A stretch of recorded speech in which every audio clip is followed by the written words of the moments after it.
Welcome to One Dime Radio. Today, I'm here with Kieran Fong. Kieran Fong is a Canadian documentary filmmaker from Edmonton whose films focus on controversial social issues. In January, he released his short documentary called Hypocrites, A Guide to Treating Healthcare Workers.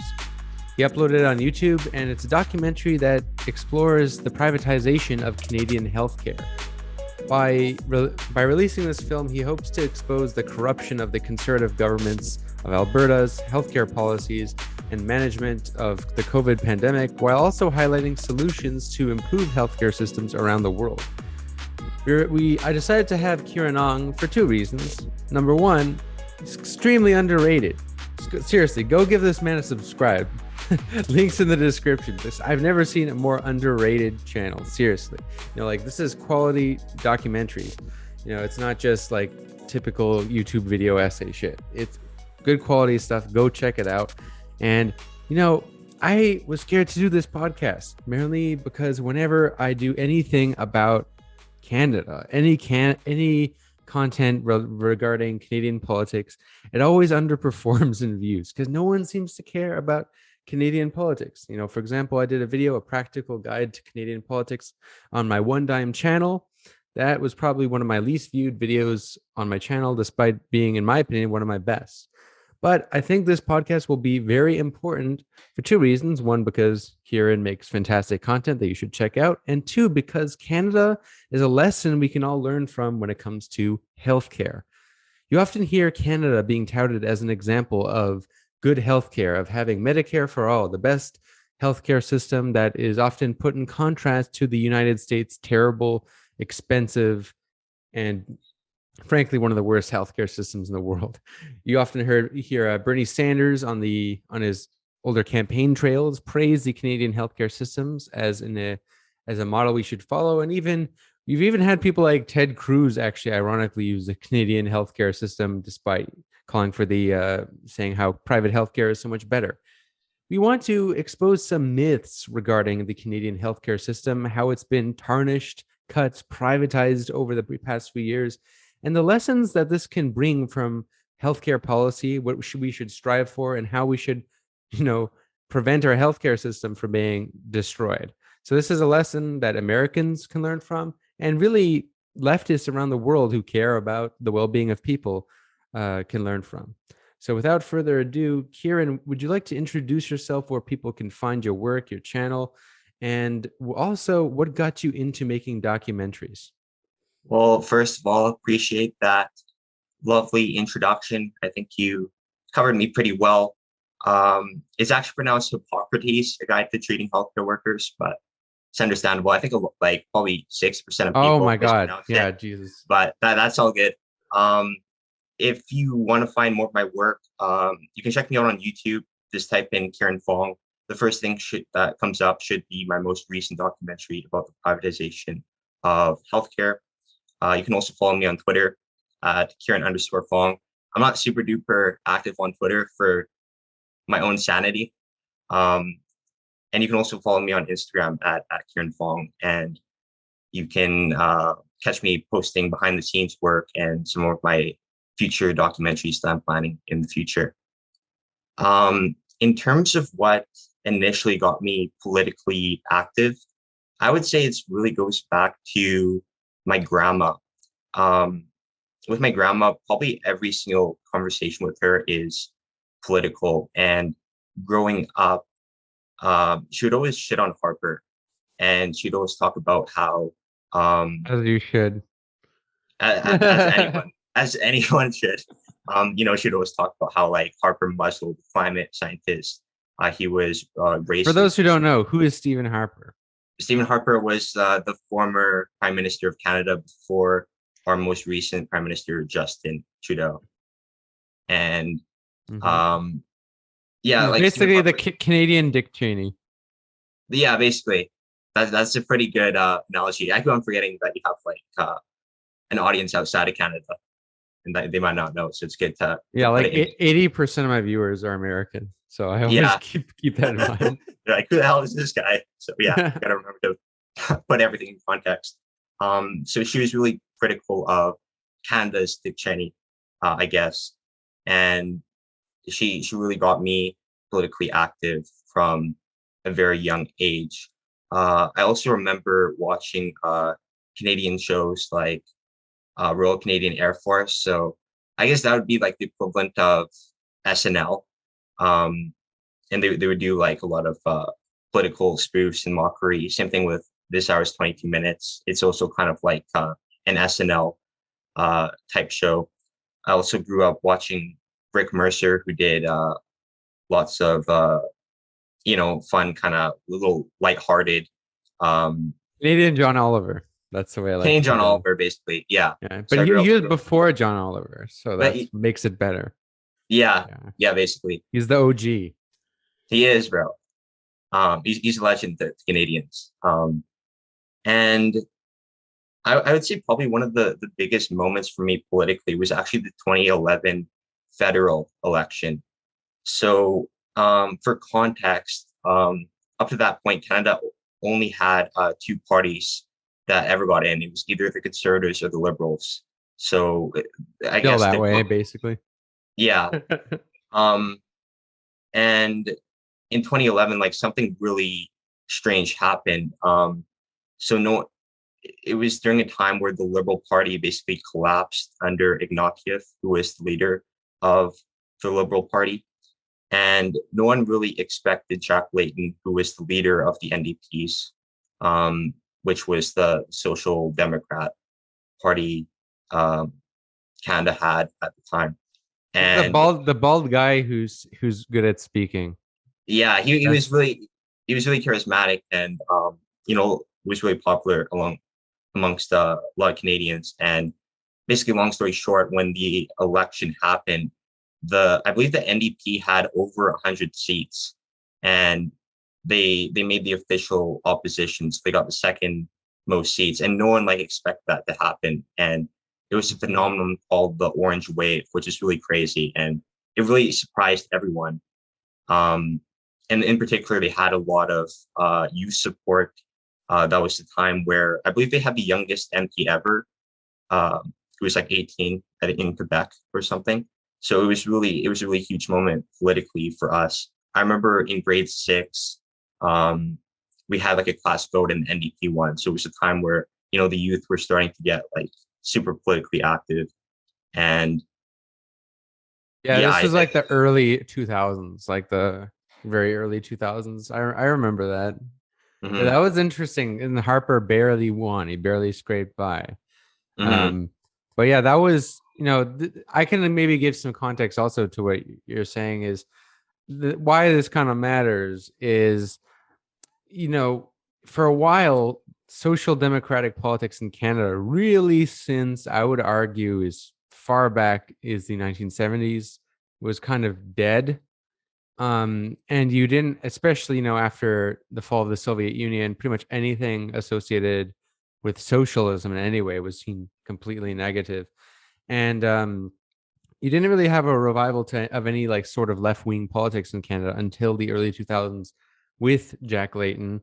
I mean, we obviously had left-wing politics before, but not such a big voter turnout for an actual party.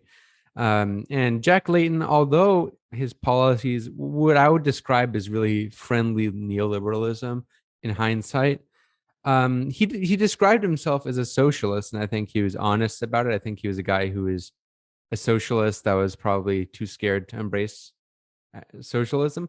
But his policies might have like he definitely brought the discussion back, right, in Canadian politics as to like what if you want to call it socialist policies we should embrace. And he was kind of critical of like free trade a little bit. So in many ways he kind of echoed that Bernie Sanders sentiment before that became a thing. So he was definitely, he's a big, and he was also very charismatic. I think that's why he was very popular. He's a very good speaker, which really most Canadian politicians in general today lack. Um, and I think that's why he's important in Canadian politics. Probably no one outside of Canada knows about him, but he's very relevant in Canada, and so much so that there's a kind of mythos about him, in my opinion, like a bit of romanticism. yeah, especially after he passed away from cancer. I think that really cemented his legacy. But yeah, so you're saying that also I want to say, Jesus, that was such a dyslexic moment of me in for mispronouncing that documentary. I saw because that's actually what I thought. I thought it was always called Hypocrites because I saw, I saw the title and I watched it, what it was about, and if anything, it just that's what came to my mind. It's spelled almost exactly like hypocrites. So, and it's about like hypocritical politicians and like the cutting of healthcare and how our healthcare system's being turned to shit. All of the things we'll get into in this podcast. So yeah, I assume that. My bad though for the mispronouncing. That's all good, brother. Yeah. So to first get into this, what made you want to make this documentary? Number one, specifically about Canadian healthcare. It's your second documentary you have on your channel, and why this subject? And what would radicalize you to kind of make this? Yeah, so growing up, also one of my inspirations was Michael Moore. I grew up watching his documentaries from an early young age, and I always found them super entertaining. And really, it was when I witnessed the rise of the UCP and their rise to power. I'm like, oh shit, like we really got to do something about this, and I really need to make sure people are aware of this issue. So it was really at that time where I'm like, I think I could actually use my skill set to make a really entertaining film, because in Michael Moore's films, he does a really good job of like lampooning politicians and um, making them appear like really stupid and idiotic, which is what a premier is. He's a total buffoon. So I'm like, Let's actually let's mention that Jason Kenney is currently he's the subject kind of partially of your documentary. He's the premier of Alberta. I would describe him as kind of like he's kind of like a Canadian Trump, kind of. He's been called that. Not quite, in my opinion. Definitely, I think he's even less charismatic than Trump is, but he's comparable to Trump only insofar as he's just a total idiot. Like this guy, like really.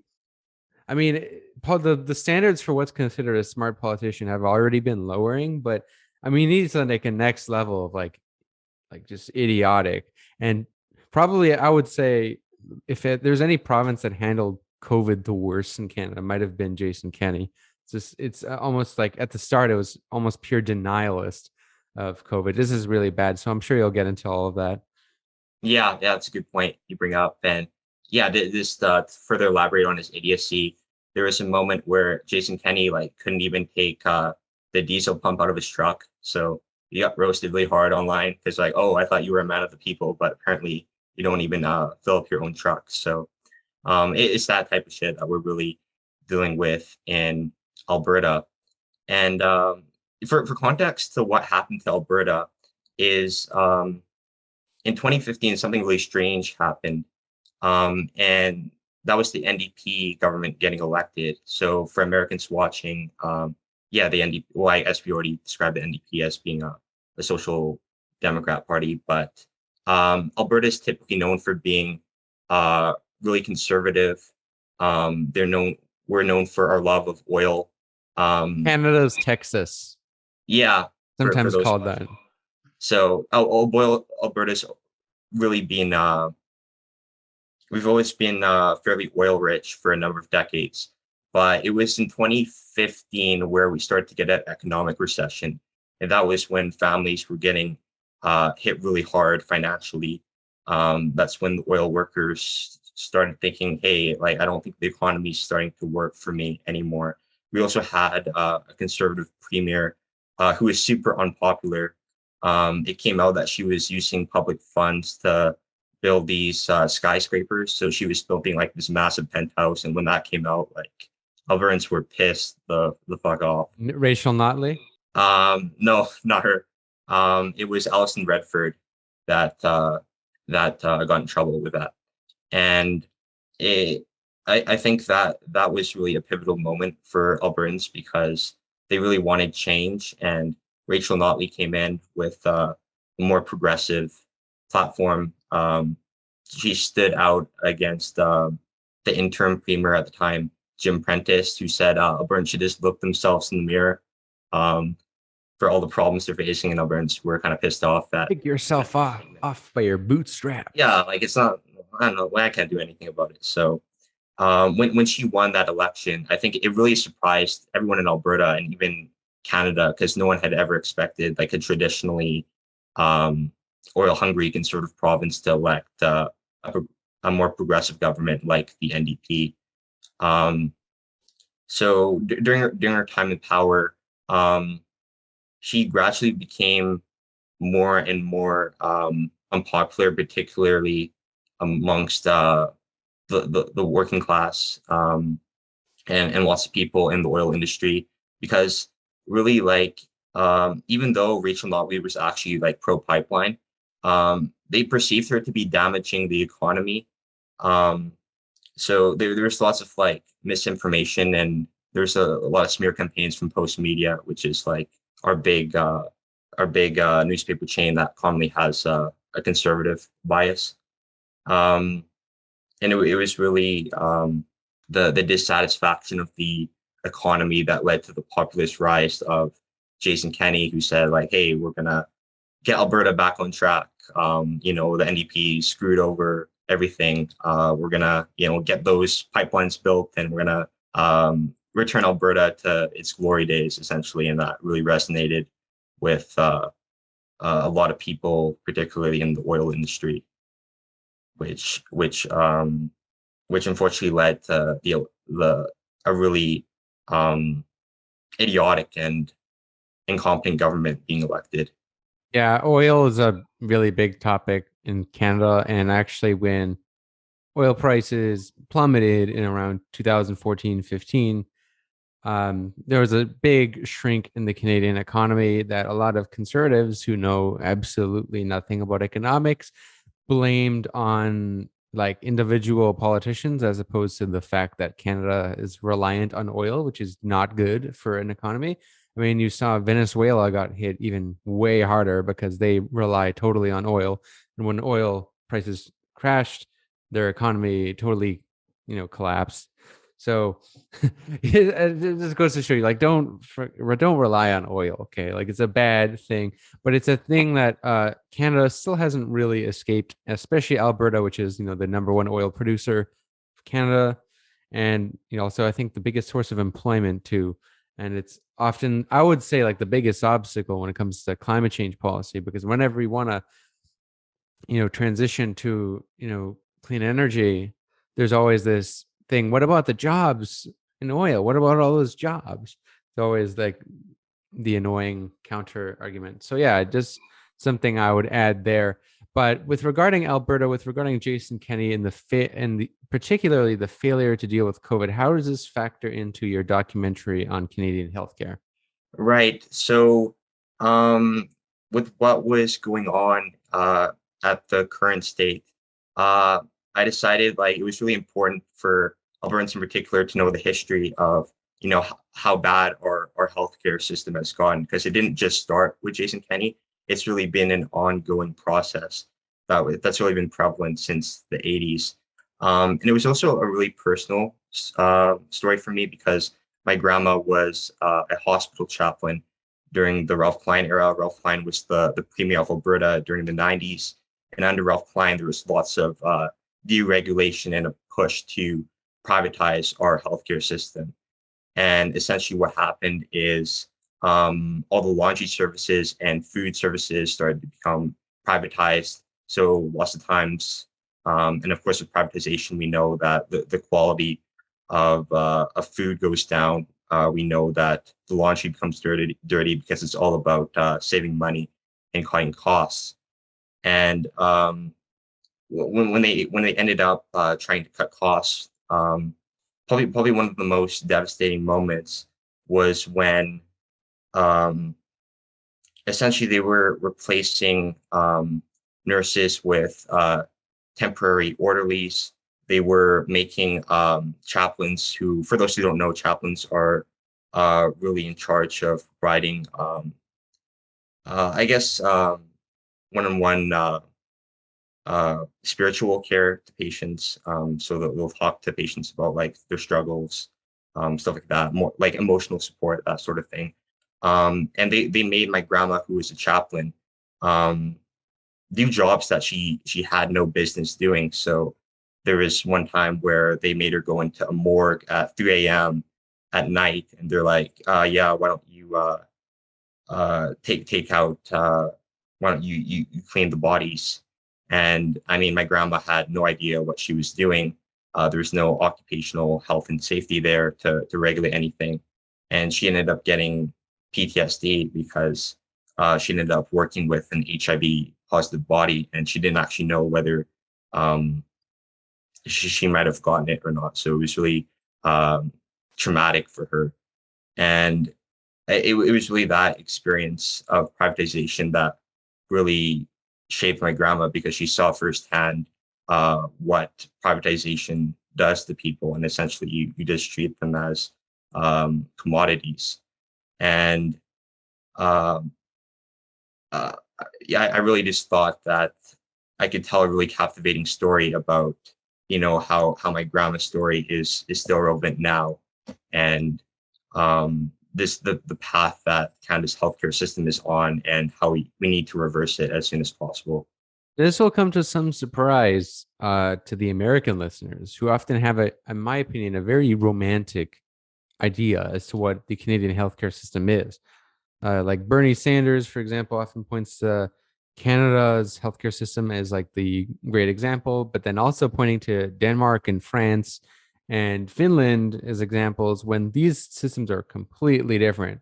Canada's healthcare system, I'll give a quick background on that. Canada got healthcare in the first place because of a socialist elected as premier of Saskatchewan, known as Tommy Douglas. He's a legend in Canada, kind of a socialist legend, not Marxist. He was kind of actually very religious. He was like a pastor, I believe. But he was a socialist, very, very much fought for the working class, very well liked. And he was the first to establish healthcare in Saskatchewan. So popular that it eventually was adopted as a federal policy. And it was recognized by the federal government and adopted in other provinces separately. So it's kind of a thing that's been a legacy of Canada. But ever since the 1980s, particularly with the election of Brian Mulroney, when the ideas of neoliberalism got very popular in Canada, the idea that deregulation, quote unquote, smaller government and private ownership is superior in all ways. These ideas began to take hold, but unlike the Ronald Reagan or Thatcher, where all these policies came very quick, in Canada it was much more gradual.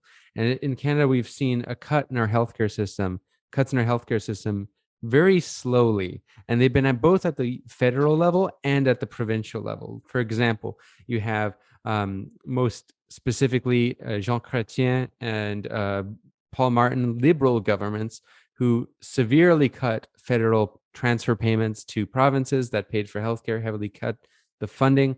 And you also had the Stephen Harper. And more so, the catastrophic impacts, though, especially with regards to privatization, have been at the provincial level. So individual provinces have experienced with privatization, as you mentioned, more recently in Alberta. But I would say like the biggest examples would be Saskatchewan and Quebec, which actually moved completely to a two-tiered system as opposed to a single-payer healthcare system, where everyone gets the same service. We all fund in it, and thus there's an incentive to keep it well funded and good because everybody relies on it, even the rich, so they have an incentive not to cut it, right? When you create a two-tiered system, which there's both private and public healthcare, you pretty much lose the incentive to actually maintain its quality. So then you have a cutting of the public system, and more people who can afford it, usually richer people, will move to the private system, and it creates a big inequality as to services of healthcare, and really diminishes the quality that the public option gets. So going back to Alberta, in what ways has privatization manifested in Alberta specifically, and how does this tie into privatization in Canada's healthcare system more broadly? Right. So in Alberta, we're seeing privatization push in multiple areas. So the one of the major ways they're doing it is through hospitals. So We're seeing food services being outsourced to private companies. We're seeing lab testing being outsourced to private companies, laundry services being privatized. And we're also seeing a push to privatize virtual care, which has seen a surge of popularity, particularly during the pandemic. So, what our UCP conservative government did was they were paying TELUS, who's their major phone company in Canada. Um, they were they were paying Babylon, um, they were paying physicians uh, who had no history with their patients, a bunch of money. So uh, it brought out a lot of ethical issues because patients' data was being shared to private companies, which of course um, is a huge red flag, and as it just doesn't make any sense. So while there's not a problem of virtual care in and of itself, um, it is a problem when you're paying doctors who have no previous history with patients, because then huge problems start to arise with patient care. And also in our long-term care homes, there are quite a few private long-term care facilities in Alberta, and we know from research that private long-term care homes perform much poorer than public long-term care homes, because of course you have lots of staff there who are being transferred from private long-term care home to the next private long-term care home, and they're often underpaid, which and of course this resulted in huge COVID outbreaks. The COVID outbreaks were far worse in the private long-term care homes, and of course, families have to pay out of their pocket for really awful care for their elderly parents. So I'd say those are the main areas where we see a ton of privatization. Also, in terms of pharmaceuticals, that still comes out of your pocket. Um, when it comes to optometry, paying for eye doctors, that also comes out of your pocket. So I guess that's the biggest misconception, is that it's not exactly. Um, I mean, it is, Canada's healthcare system is of course way better in a lot of ways than the U.S., but Canada at the same time also has much to improve on. Yeah, absolutely. And it's worth maybe touching on the idea of virtual healthcare, because this is a trend I've seen really accelerated during the pandemic. And you can see why it seems attractive, mainly because of its convenience, right? You can see a doctor through your phone, as opposed to having to go in person and risk, COVID exposure and stuff. But this has really been used as a way to kind of privatize healthcare and to, see random doctors who have no previous history with through an app that is privately owned and for profit. As you mentioned, TELUS is one of the providers in Canada that's kind of providing this for profit service, right? And in America, which is an already completely privatized system, there's this phenomenon has also taken off with companies like Teladoc that are kind of big, which kind of provide essentially a service that you can, I think, subscribe to, and you will get access, depending on what your concern is, you'll get access to a doctor, not one that you had any history with. It'll be like a random doctor, but it's a way to, kind of see a doctor whenever you want, and but you pay for it, but it's not one who you have a history with. And this is, not great for consumers, because it also, costs money to is out of your pocket, and you also have the insurance you have to pay for the actual treatment. Um, but it's also really bad for the doctors. I want to say why that is, in terms of the phenomenon of virtual healthcare is something I think it's even more worse. It's a lot worse in the United States, because it's kind of led to the gig economification of like the medical profession. But what I mean by that is, how everything's been moved towards private contracts. So this is what the gig economy is about. It's moving things to individual private contracts, as opposed to long-term contracts where you're paid a salary, vacation time, benefits, etc.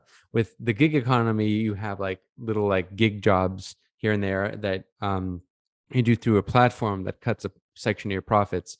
Uber being the biggest example. And you've seen that with so many things. You've seen these Fiverr, all these like websites that you can do like short-term gig work, and they'll take a slice of your money, but you don't get any benefits, but it's a way to get work fast. It's a weird, honestly, very frightening phenomenon. Also, I've heard Apple and Amazon have been potentially going to get into healthcare by building an app where you can get virtual healthcare. It's not genuine; it's a nightmare, in my opinion. So it's worth maybe like highlighting this phenomenon. But it's interesting in Canada because Canada is supposed to be a public system. One of the virtues of single power payer is being able to find a family doctor. My family was lucky to have had a family doctor, and that's actually one of the things that has deterred many people I know from moving to Quebec, where it's a two-tiered system, where largely the public system is very underfunded and bureaucratized, and the public system and the private system is very expensive, and it's very hard to find a family doctor. So it just ruins the experiences for a lot of people unless you're very rich.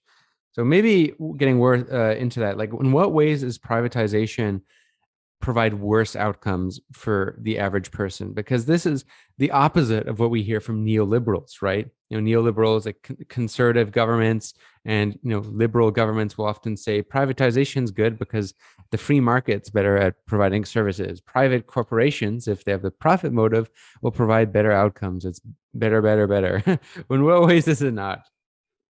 Yeah, so typically what conservatives will do is they'll try to prey on people's problems and anxiety. So for instance, a lot of Canadians are really concerned about long wait times. So conservatives will say, oh, long wait times, we have the solution for that. We'll have another private tier option. So maybe if you really need a surgery and you can't get it, we'll just pay and you can skip ahead. And there, boom, there you go, problem solved. And what's really misleading is that there's not an infinite amount of healthcare professionals to work in both public hospitals and private hospitals. And typically, when you privatize the delivery of healthcare services, the services are much worse for the patients because the incentive is profit. And what they find is that the wait times in the public system actually increase because the doctors now want to work in the private system because they make more money. So while let's say you can afford to skip ahead, it's like, what about everyone else? So lots of conservatives, they'll use euphemisms like choice, reform, savings, which sounds good in Oh yeah. theory, but in actuality, it's just the total opposite. It's just the total scam. Oh, that's a common one. Having more choice. The total euphemism for, okay, we're gonna make the main option shittier, and if you pay more money, you can get a more choice, and it's very obviously exclusive to people who can afford it. I mean, it's ultimately about your visions of society. It's like there's people who believe in are all humans, like they be should humans' health be treated equally, or should, if you're richer, you should get priority? And that's the difference in the vision, really, right there. But what's so difficult is there's been so much mythology that the public healthcare system's inefficient. One thing that you often hear from conservatives, and they'll frequently tell Americans, propagandists like Steven Crowder, or these people like that who are Canadian and speak to an American audience, usually say propaganda about the Canadian system, that, oh, why public healthcare is always bad is because it's longer wait times. But what these people always leave out is that the reason why Canada has had longer wait times is actually a fairly recent phenomenon, that got significantly worse in the 90s and 2000s after what? Cuts to the healthcare system. I mean, it's not rocket science, folks. If you want your healthcare system to have longer wait times or shorter wait times, you build more hospitals, and that costs more money. But what we've been doing, we've been cutting it significantly with budget cuts. So this has been sort of like the tactic of the Conservative Party. You see something very similar in the UK, with the NHS, in which the Conservative parties will gradually cut and cut and cut and cut the system. And when it gives less good outcomes, they'll say, see, the system's inefficient. We need to cut it more. We need to privatize it. It's like a self-reinforcing cycle where they deliberately make the system worse so that they can attack the system so that they can cut it and make it worse and further privatize it. Yeah, in general, what are your thoughts on the ways in which the tactics they use to kind of make healthcare system worse, and what are ways we can resist it in terms of arguments? Because it's the thing that I've seen a lot of people confused about. Some people think two-tier, that's good if you have the choice between either. It's you remember Pete Buttigieg in America, he said Medicare for all for people who want it. They have all these euphemisms of trying to sugarcoat this pretty segregationist system, in my opinion. Yeah, I mean, one of the ways that conservative governments all around the world, what they'll do is, as you pointed out, the tactic is to underfund the healthcare system to make sure it's inadequate. So then they can bring in a private system to replace it. In terms of other tactics they'll do, they won't adequately pay nurses and other important healthcare workers adequate pay. Um, I know. I know in Alberta, a lot of nurses have moved to other fields. Some have even left the profession. And of course, when your hospitals are understaffed, I mean, it doesn't take a rocket scientist to figure out that the quality of care is going to go down. So I know in Alberta right now, the government has, I mean, they've unilaterally tore up doctors' agreements, which also pissed doctors off. So lots of Alberta doctors have left the BC. So really, they like to um, treat healthcare professionals really poorly, and they make sure the hospitals are underfunded and understaffed to make it seem like the public healthcare system is ineffective, and then they'll make up a whole bunch of myths about two-tiered care um, in order to promote their cause. Yeah, and I think it's also worth highlighting how this ties into COVID, because maybe you can elaborate as to the specificities of Alberta, but in Ontario, our conservative premier, Doug Ford, prior to COVID, the COVID pandemic, had cut healthcare funding significantly, particularly the amount of hospital beds. And what happened is when you had COVID, you had immediately to go into lockdowns and then frequent openings, then lockdowns. And this is interesting. Why do we have lockdowns? If people who have no understanding of how the world works will think that the lockdowns are some deliberate 1984 George Orwell secret totalitarian communist conspiracy to, I don't know, force you into whatever starvation and to control you, blah, blah, blah. But in reality, the truth is far just more underwhelming and sad and stupid. The reason why we have lockdowns is because our provincial governments simply won't put enough money into actually making our hospitals bigger and more efficient and having more hospital beds. The reason why we have lockdowns is to prevent the overthrow and the overwhelming of our healthcare system. Because if you have too many people get cases, you'll have too many people in the hospital, you'll have too many people get sick, and that's why they have lockdowns, to prevent that from happening. But you look at what is the symptom, we should maybe have like healthcare system that can actually support this amount of people. And the frequent thing that our governments often like to point to is the deficit. They care so much about the deficit, supposedly, while giving tax cuts to the rich. And well, they'll increase the deficit in one regard. Not that the deficit really matters, but they'll they'll use this often as an excuse to cut the system. And this brings us to an important question. Are the governments just stupid, or is there something even more insidious behind this? I think, yeah, I agree with you in your documentary, as you alluded. They are stupid. They're very dumb, a lot of these politicians. But the reason why they deliberately have such a terrible public healthcare policy is because they don't want a public healthcare policy. They want private healthcare. That's what this is all about.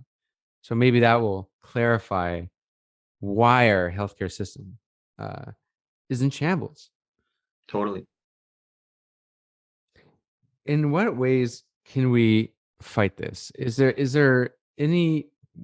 What are the ways we can prevent this from happening? What are lessons from having healthcare gradually destroyed and cut? What are arguments we can make to kind of really radicalize people and awaken people to these realities and to, you know, get us on a different road to a different, more superior form of healthcare? Yeah, I think that's a great question to ask. And I think to ask that, we have to actually go back to Tommy Douglas. And as you correctly pointed out in your story of Tommy Douglas, I think it's even more important to realize the economic factors that were involved in Canada getting Medicare. So you have to remember that the push for Medicare really came about, particularly in the 1950s. Um, but really, it was really the Great Depression that uh, really caused all these social movements in Canada to spring about. So you have to remember, after the Great Depression, many farmers were devastated. The working class was devastated, and people felt the economy was really rigged against them. After COVID, I think a lot of people are starting to think, well, the economy isn't working for me anymore, and a lot of people today are also really disillusioned with politics. And the fight for Medicare, it didn't come really easily for Canada. There was actually a huge doctor strike in Saskatchewan. So even doctors were like, "Oh, Yeah. we're going to be underpaid. Like this isn't going to work. This is a bunch of like communist propaganda. It's never going to work." Um, and it really took strong union leadership um, and strong social movements to help bring it about. So I think today what we need is videos like mine. I try to do my best to try to make these concepts easy to understand for the average person. So it really comes down to us to try to inform people of the ways to improve our public healthcare system. Yeah, we need people really in the streets. We need people like a social movement to write on. We can't merely just vote for the right candidates, because who's to say the candidates will get what they want? And the only way for them to, yeah, I mean, we live in a capitalist system. When you see it this way, we realize it's not just this amorphous democracy. We live in a capitalist system in which the capitalist class are at the top of the pyramid. And the top capitalists have a heavy influence on lobbying our governments. So they're going to listen to them over the people with less money 9 times out of 10. How do we get them to listen to us? Well, first of all, we can boot them out of power entirely and have a working class government. That's a possibility, I'm all for that.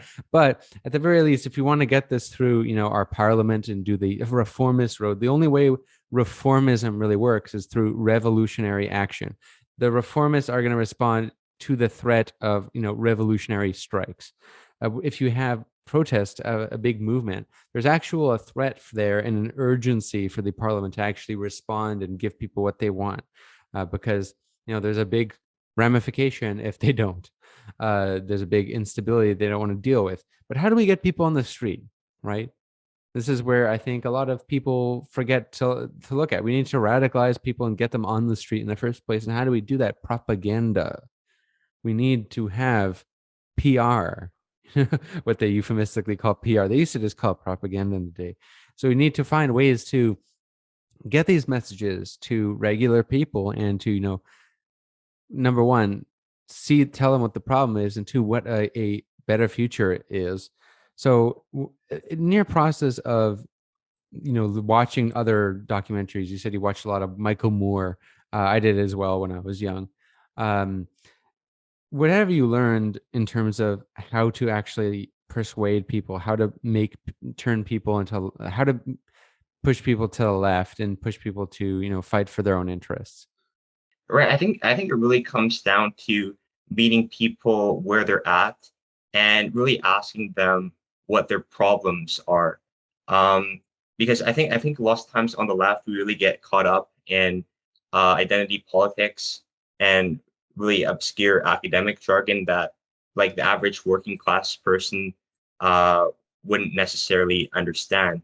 So I think it really comes to uh, meeting people where they're at and understanding their problems. So even just like talking to your neighbors on the street and asking how they're doing, how they feel about their job. Even I know a lot of people are really fed up with their jobs, and they feel disrespected, like they're being mistreated and underpaid. So I would just start by just talking to anyone you can, because really nowadays after COVID, basically every conversation turns political somehow, because I mean society has gotten objectively harder and Masks are objectively. communism, man. The masks are part of a communist agenda implemented by George Soros to implement Vladimir Stalin, Lenin, 1984 control.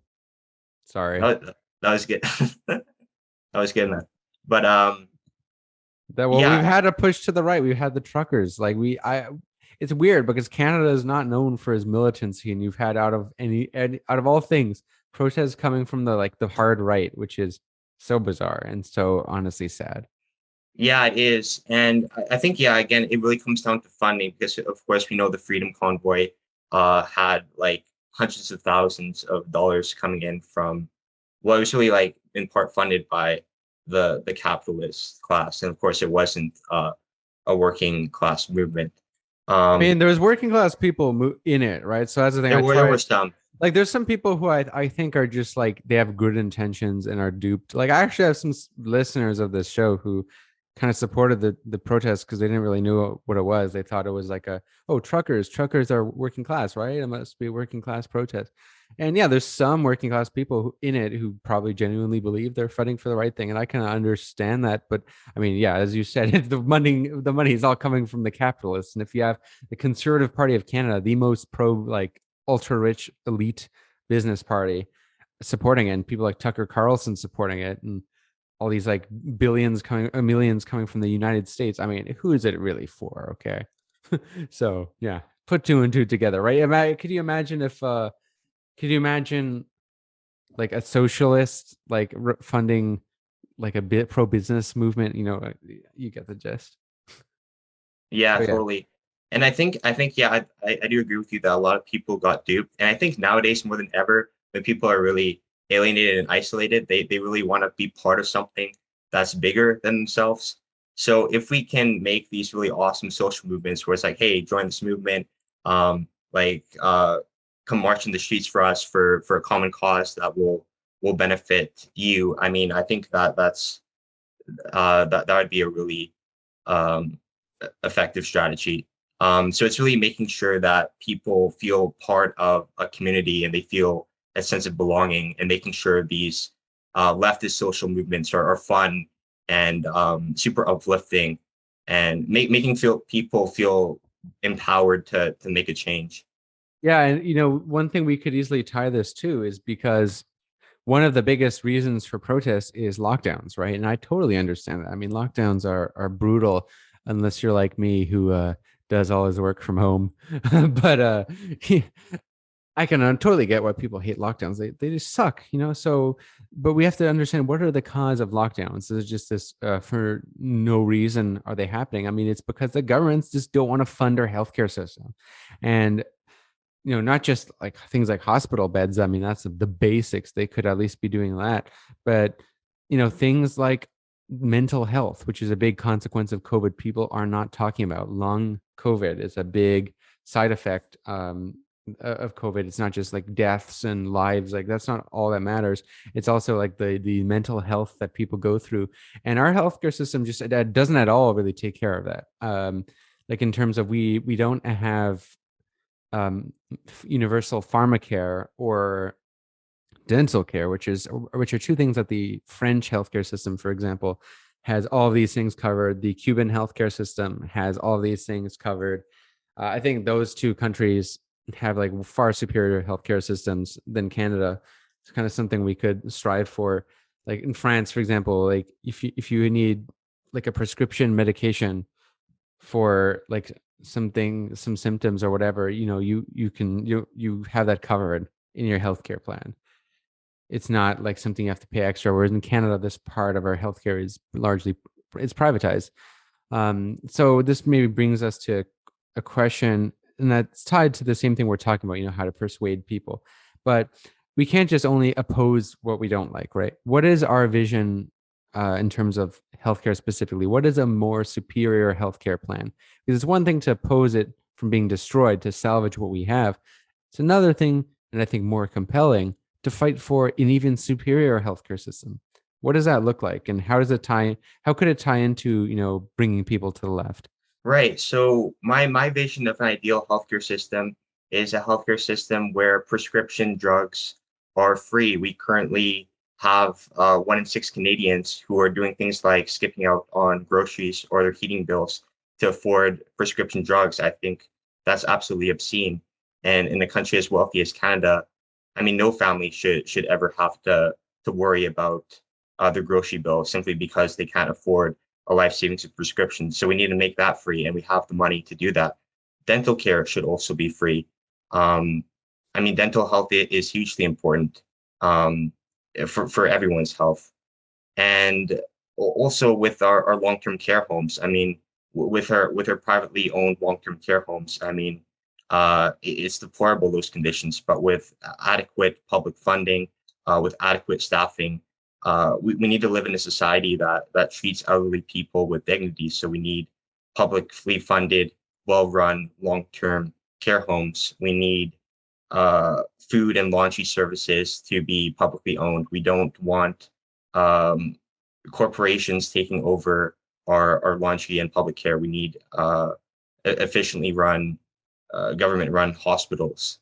So when it comes to those things, I think that would really ensure an adequately run healthcare system. When it comes to wait times, we need to make sure operating rooms are being run at full capacity.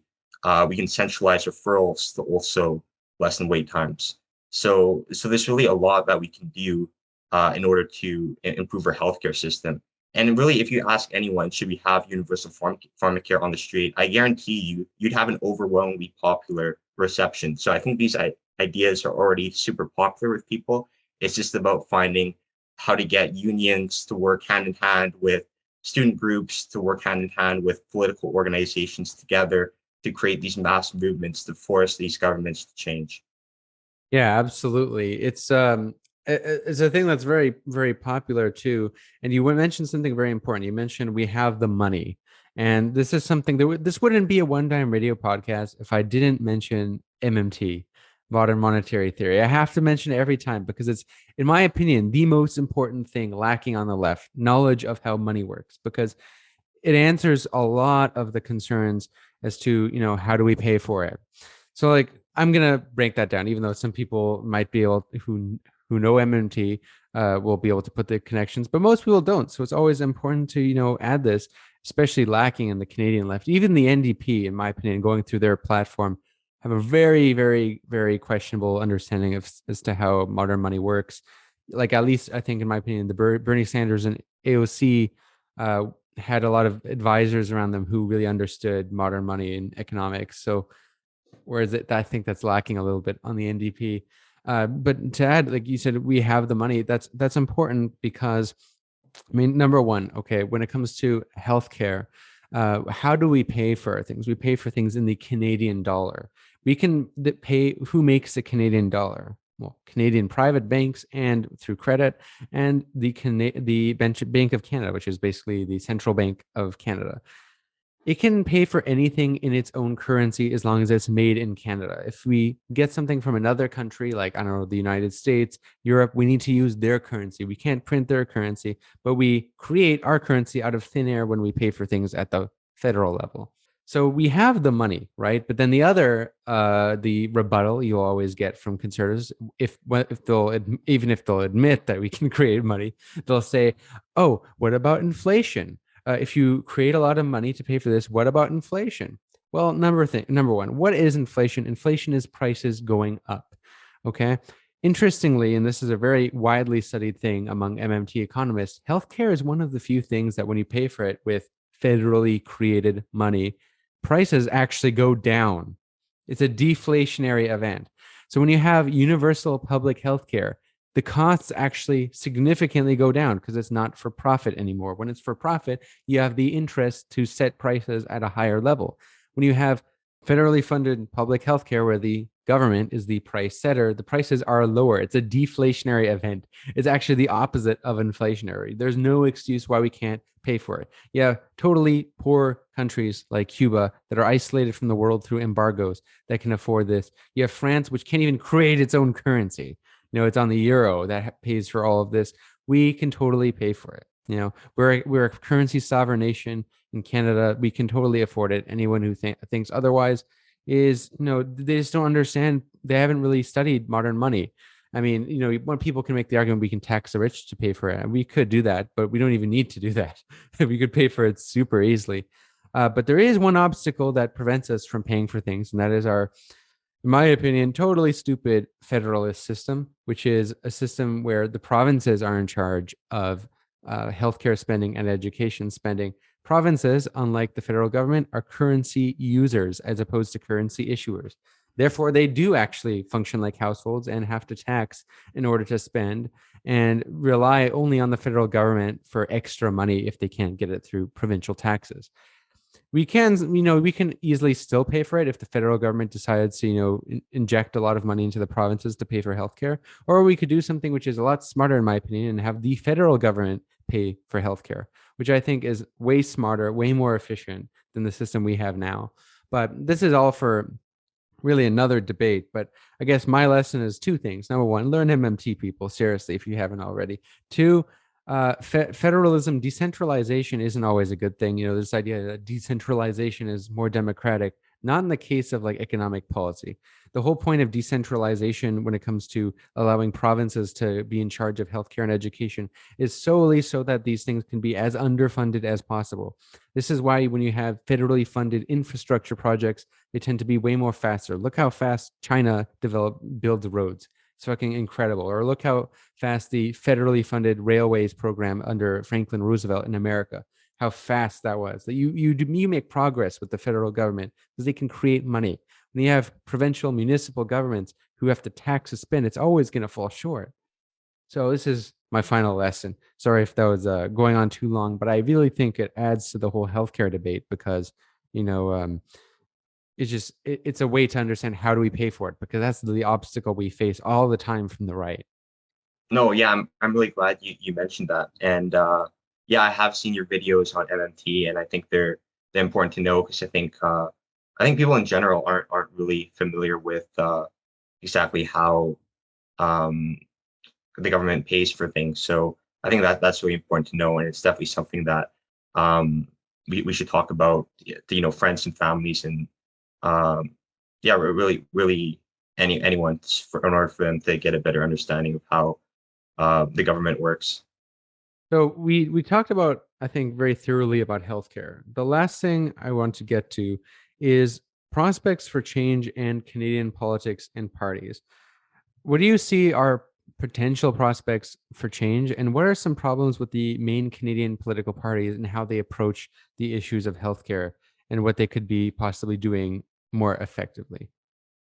Like Right. for those who don't know, if they haven't watched my Canadian video on Canadian politics, which everyone should do, by the way, if you haven't already, you should understand the parties. Is like the NDP is really the only party where any like progressive policies are embraced. I mean, the Liberals will put on the face of progressive, but they don't really do anything progressive, other than maybe a few social issues here and there.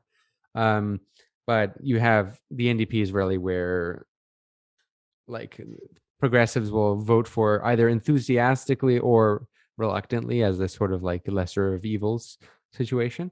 But yeah, that just, I'll let you get to your question. Just I wanted to add context because people don't know about Canadian politics. Yeah, for sure. Um, yeah, in terms of how the question was what about the problem with how our federal parties manage healthcare? Well, yeah, and the mainly okay. So both the provincial and federal parties, like their approach to fighting for our rights. So I mean, I'm really directing this. We all know the conservatives suck. We all know the liberals will pretend to be good, but are completely opportunistic and you know, will always stab the back of the working class every single time. But me, I guess maybe just further narrow it. Like, what should the NDP do to fight for our healthcare rights and improve our healthcare system? What are they doing already that's good? and what are some things they could improve on, or what are they not doing effectively? And I think this can apply to both federally and provincially, because federally is definitely better. I will say, like off the bat, like the federal plan, like Jagmeet Singh is more progressive than like the NDP in both Alberta and Ontario. But yeah. Right. So I know, well, for your viewers outside of Canada, a lot of them didn't know about the NDP Liberal agreement that recently took place, I believe, a couple of months ago. And in that agreement, one of the promises was universal pharmacare and dental care, which a lot of Canadians were actually really excited about, because, of course, it's a really popular idea. But the issue was, it's really convenient that the pharmacare and dental care comes next election. And what usually ends up happening is they make all these like really great ideas, but there's no concrete action behind that. And oftentimes they fail to deliver on their promises. So what I'd like to see the NDP do is start to actually mobilize people, start to actually go into university campuses and start talking to the students and what their problems are, to talk to unions and support their leadership, and to advocate for workers' rights a lot better. We need to do a much better job of organizing everyday people to work for a common cause. And I think in order for these policies to be implemented, we really need mass movements behind them. You look at Lyndon B. Johnson in the US, he didn't give Black people the right to vote out of the goodness of his own heart. He did it because there was hundreds of thousands of people who supported the movements, who were actively marching and protesting for it. And he was scared shitless. He was like, well, I don't think I have a choice. I better implement these policies. So my hope is that by the time the next election comes around, or even earlier, we'll have much stronger union leadership involved, and we'll have various student groups working together with the working class and everyday people to really fight for these movements, to make sure they actually do get implemented. Kieran, it was great having you on. That's unfortunately all the time I have today for the show, but it was really great chatting with you about all of this. And I really hope that my listeners will check out your channel. Links are all in the description. Be sure to check it out. Check out his documentary on healthcare, and also subscribe to his channel. Please, seriously, really deserves a subscribe. And definitely share it with any of your friends or family who are confused or personally impacted by healthcare, either if you live in Canada or the United States or Britain, which all have various shortcomings when it comes to the issue of healthcare, which couldn't be any more relevant during the time of this pandemic, which, contrary to popular belief, is still going on. Yeah, thanks so much for having me, One Dime. Really, really appreciate it. Thank you. And if listeners enjoy the One Dime Show, as usual, if you are a regular listener of this show and a viewer of the channel, you can support me on Patreon at patreon.com/one dime. Links in the description. You'll get access to about 13 new exclusive podcast episodes. So yeah, what are you doing? Become a patron. Peace out. Le Vietnam brûlait, moi je hurle Mao Mao. Johnson rigole et moi je vole Mao Mao. Le napalm coule et moi je roule Mao Mao. Les villes crèvent et moi je rêve Mao Mao. Les putains crient et moi je ris Mao Mao. Le riz est fou et moi je joue Mao Mao. C'est le petit livre rouge qui fait que tout enfin bouge. L'impérialisme dicte partout sa loi. La révolution n'est pas un dîner. La bomba est un tigre en papier. Les masses sont les véritables héros. Les ricains tuent et moi je mue Mao Mao. Les fous sont rois et moi je bois Mao Mao. Les bombes tonnent et moi je sonne Mao Mao. Les bébés fuient et moi je fuis Mao Mao. Les Russes mangent et moi je danse Mao.